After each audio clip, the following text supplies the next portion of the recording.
હજી ઈલાબેન છોકરાઓને બધું પરણાવવાનું બાકી છે.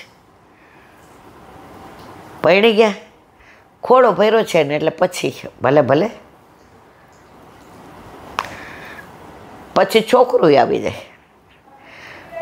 હવે સ્કૂલે મૂકવા તેડવાનું અને પછી સેજ માંદા પડે અને પછી ઘરમાં જે વ્યથાઓ ચાલુ થાય. ઈલાબેન હવે ઠાકોરજી પુષ્ટ કરવા જ કાં બાપા? હવે આ જિંદગી વહી ગઈ એ પાછી આવવાની છે. તો અત્યારે આનંદના ઓલામાં આપણે બીજું કોઈ વાત નથી કરવી. આજે જન્માષ્ટમી, ગઈકાલે હતી છઠ, ષષ્ઠી, ઠાકોરજીની છઠ્ઠી મંડાઈ. દરેક નિધિના મંદિરમાં કાલે દેહલી મોટી હોય અને છઠ્ઠી મંડાઈ ને ત્યાં ગોબરથી ને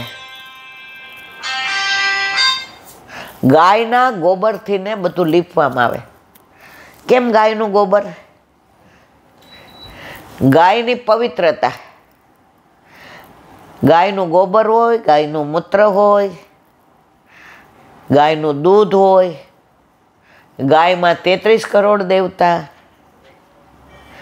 તો પવિત્રમાં પવિત્ર ઠાકોરજીને સૌથી શું વાલું? ગાય. તો આ બધું ગાયનું. પછી એના ઉપર ચિત્રાય શેનાથી ને મંડાય શેનાથી ને વનના લીલા લીલા પાન હોય ને એને વાટીને. કારણ કે આ વનમાળી છે ને, વનનો માળી છે. તો આ છઠ્ઠી કોની માંડવાની છે? વનમાળીની. તો બધી વનની વસ્તુનો જ ઉપયોગ થાય. એમાં સૂર્ય છે, એમાં ચંદ્ર છે, એમાં સ્વસ્તિક છે. આ બધું આપણી છઠ્ઠીમાં ન હોય. આપણી છઠ્ઠી વિધાતા લખે. ઠાકોરજીની છઠ્ઠી લખવાનું કોનું સામર્થ્ય છે? પણ વૈષ્ણવ એટલા નાના ઓલામાં લખે હોય એ કે આપણે ઠાકોરજી કે આ તું લખ. કારણ કે તું કેમ મારે કરવાનું છે? હું કહું એમ તાર નથી કરવાનું. પુષ્ટિ માર્ગની આ એક વિચક્ષણતા છે દરેક ધર્મમાં. ભગવાન કેમ ભક્ત કરે? આ માર્ગ એક તમે આ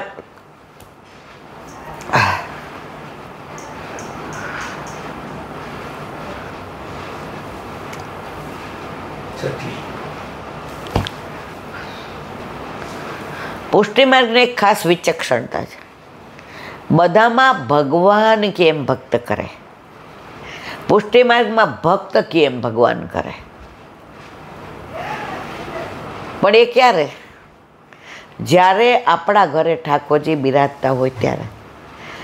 ઘણાએ પુષ્ટ કરાવ્યા એટલે આજે ઘણાના ફોન આવે કે પુસ્તકમાં લખ્યું છે કે આજે શૃંગાર હોતા ઠાકોરજીને પોઢાડવાના. કારણ કે આજ ઠાકોરજીને જાગરણ હોય. કાલે અનોસર બપોરે રાજભોગ અરોગે ને ઠાકોરજી અનોસર થશે. એટલે ઠાકોરજી પોઢે તો વડા થાય ને. આજે પોઢતા જ નથી. પણ આપણા ઘરે ઘણાય પોતાના ઘરની રીત પ્રમાણે ઘણાય વડા કરે અને ઘણાય ઠાકોરજીને સૈયા મંદિરમાં પોઢાડે ખરા, પણ ઠાકોરજી પોઢતા નથી.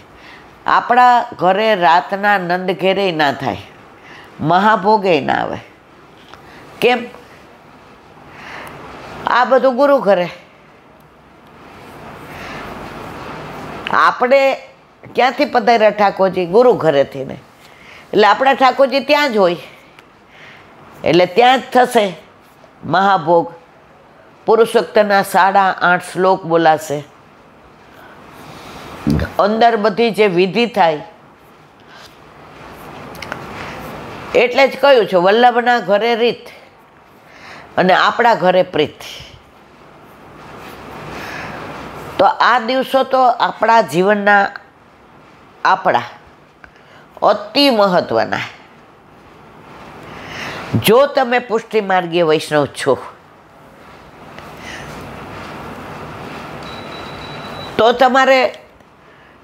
તમને કોઈ કહેવું જ ન પડે કે આજે આનંદ, કે આજે વધાય.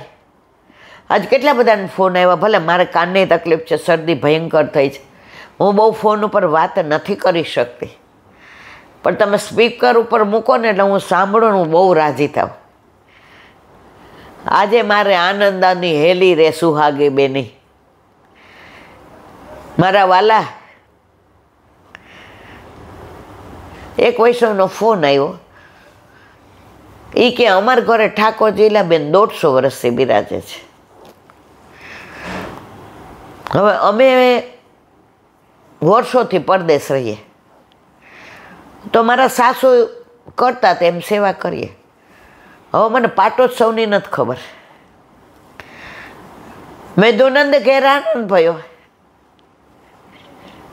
પ્રાગટ્ય નંદ ઘેર આનંદ કરો એ દિવસે તમારા ઠાકોર રાજી રાજીને રેડ થઈ ગયા.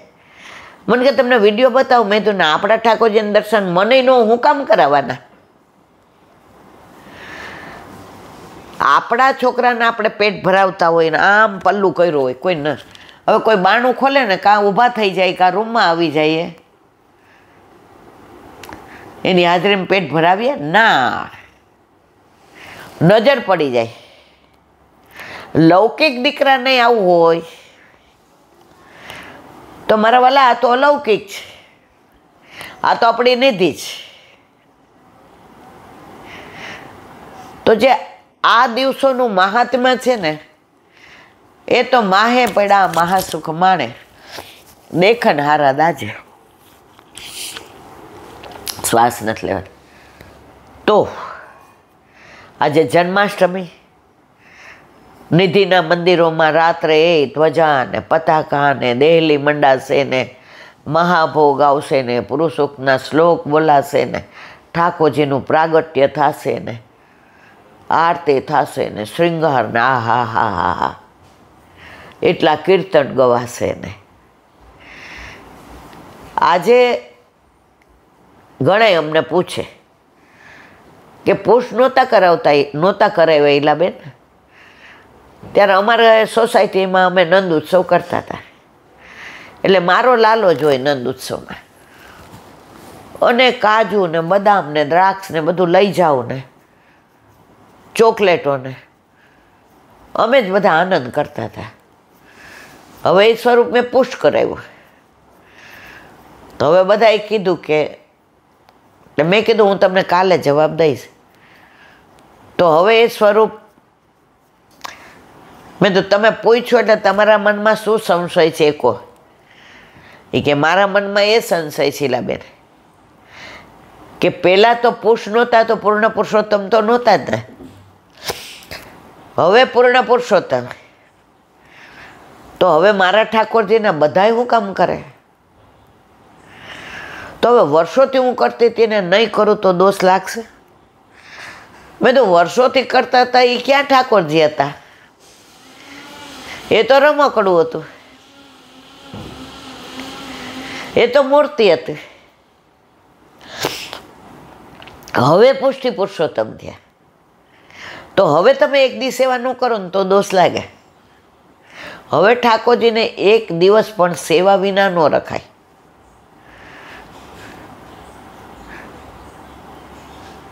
એક વૈષ્ણવે પોસ્ટ કરાવ્યા અને બિચારાના સિઝન આવી તો બીજે કે ત્રીજે દિવસે 3 તાવ. હવે એની દીકરીએ કીધું હતું કે તું ટાઈમમાં આવીશ તો હું કરીશ. હવે આ બેનને તો એટલો તાવ ઊભાઈ ન થઈ શકે, અને દીકરી ટાઈમમાં થઈ. 12 ગામ પછી ફોન આવ્યો, ઈલાબેન આ દિવસોમાં ખીચડી તો ધરાય નહીં, ખાલી બટેકાનું રસાવાળું શાક ને રોટલી ધરી દો, માંથી ઊભું ન. તાવ વધતો જ જાય છે. મેં કીધું તમને કોને કીધું ન ધરાય? તો કે એમ તો બધી સામગ્રી જન્માષ્ટમીની કરેલી છે. તો એના વર પાછળથી સરસ બોલ્યા, અત્યારે પૂરી ધરાય ને શું કામ રોટલી? તું ખાલી મને વણી દે, હું તળી દે.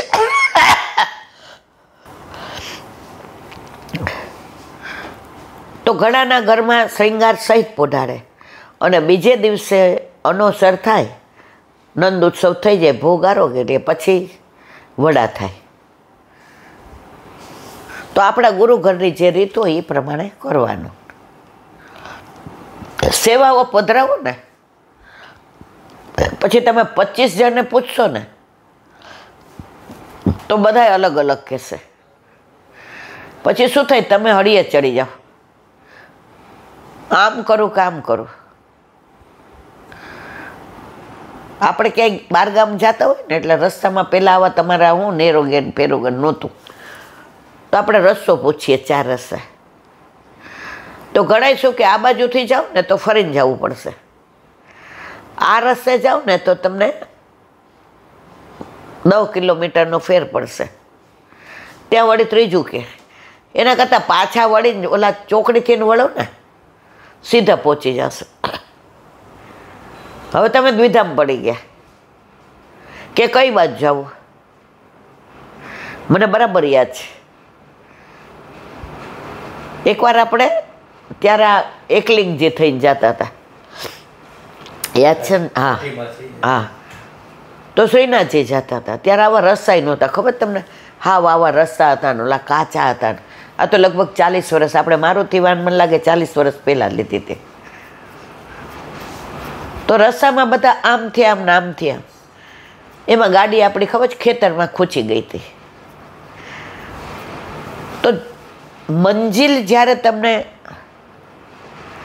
ઠાકોરજી પધારી ગયા છે આપણા ઘરે,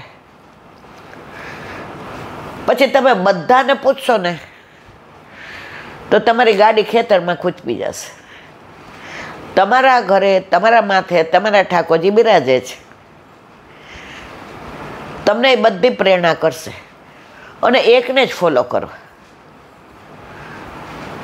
તમારા ગુરુદેવને. અને ઘડી ઘડી ગુરુદેવને માનો કે નથી આપણે શ્રમ આપવો, ફોન કરવો, અથવા બહારગામ રહીએ છીએ અથવા આપણે પરદેશ રહીએ છીએ, તો આપણે એક ભગવદીયને જેને અનુસરતા હોય, ફોલો કરતા હોય, પછી 50ને પૂછશો ને ઘણાને એવી ટેવ હોય. ઓલા એક જગ્યાએ મનોરથ હતો આપણે જન્માષ્ટમીનો, નંદ ઘેર આનંદ ભયો નોમનો. ત્યારે મને લાગે આપણે ઘર ઠાકોરજી ના નહોતા, એટલે એ બેનનો ફોન આવ્યો. એ કહેલા બેન 50-60 વૈષ્ણવ બોલાવ્યા છે, તો મુઠ્ઠી મગનો મનોરથ છે, તમે આવજો. કાલ રવિવાર છે ને એટલે રજા હોય, એટલે તમને કહું છું, મને ખબર તમે જોબ કરો છો. એટલે મેં કીધું સારું. તો એક બેન બુંદી સરસ બનાવે,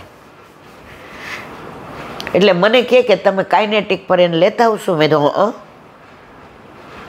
તમને ડબલ ફાવે જ? મને તો ત્રબલ નાના હોય યુવાન હોય એટલે બધું આવડે. એટલે પછી લેન્ડલાઇન નથી એટલે એમને મેં ફોન કર્યો. મને કે તમે મને ફોન કરજો એટલે હું બહાર આવી જઈશ. એ ફ્લેટમાં રહેતા હતા. મેં કીધું સારું. એટલે મેં ફોન કર્યો એટલે બહાર આવ્યા. એટલે એને ઓલું બુંદી પાડવાનો મોટો જારો હતો એને લીધું. એટલે મને કહેલા બેન આ મેં તો હા લાવો મારી પાસે મૂકી દો. પછી અમે પહોંચ્યા તો બુંદી ગરમ ગરમ ઓલા બેને સવારે તો બનાવી હતી. પછી કે સેજ ઠોઠડી થઈ ગઈ છે. કાઠિયાવાડીમાં ઠોઠડી એટલે સેજ આમ જેને કહેવાય ને આમ ચીંગી થઈ ગઈ છે.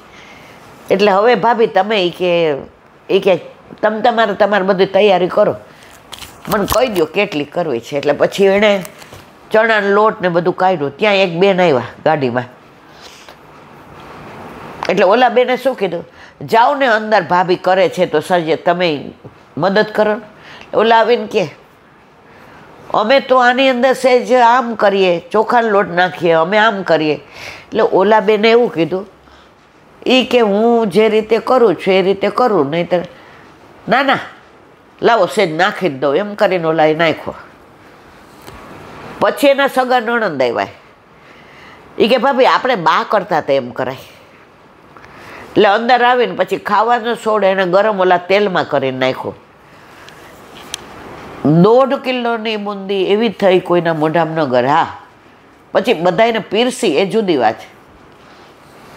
પછી રસ્તામાં બધી મારે આખી વાત નથી કરી. પછી રસ્તામાં ઓલા ભાભી કે ઇલાબેન